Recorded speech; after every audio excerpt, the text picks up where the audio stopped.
এক বড় মালির কথা। 1903 সাল থেকে স্বামী বিশুদ্ধানন্দ দক্ষিণেশ্বরে যাতায়াত শুরু করেন।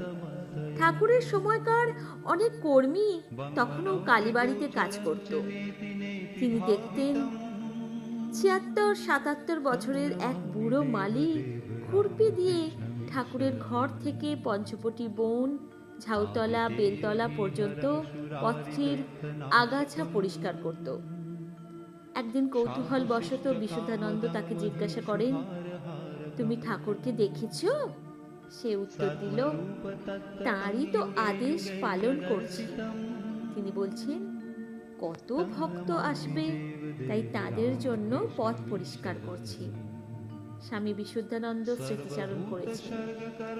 এর বেশি আর কিছু সে বলতে রাজি হলো না। অনেক পীড়াপিড়ি করাতে পরে সে বলতে শুরু করলে এক অপূর্ব ঘটনা। বললেন, গ্রীষ্মকালে একদিন রাত্রে ঘুম হচ্ছে না, বাগানে বেড়াচ্ছি, দেখি বেলতলার দিক থেকে একটা আলো আসছে। খুব কৌতূহল নিয়ে এগিয়ে গিয়ে দেখল তিনি বেলতলায় সমাধিস্থ,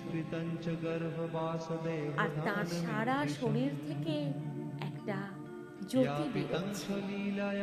সেখানে বেশিক্ষণ থাকতে না পেরে ভয়ে পালিয়ে পরদিন সকালে তার কাছে গিয়ে কেঁদে তার পা জড়িয়ে ধরল। তিনি বললেন, কি রে, ব্যাপার কি? হঠাৎ তোর এত ভক্তি কেন? কিছু ভেবে না পেয়ে বলল, আমায় কৃপা করুন। তিনি আমার মনের কথা সব বুঝে আমাকে ধরে ধরলেন। তারপর বললেন, কাল যে মূর্তি দেখেছিস তাই ধ্যান করবি, আর এই রাস্তাটি পরিষ্কার করবি। কত ভক্ত আসবে, তাই আমি তার সেই মূর্তি ধ্যান করি আর রাস্তাটি প্রত্যহ সাফ করি। ধন্য গরিব মালি।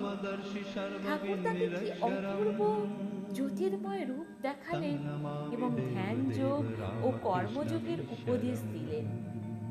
মালি ঠাকুরের দর্শন ও কৃপা পেয়েছিল, কেঁদে পা জড়িয়ে ধরে ইহাই শরণাগতি, পূর্ণ নির্ভরতা।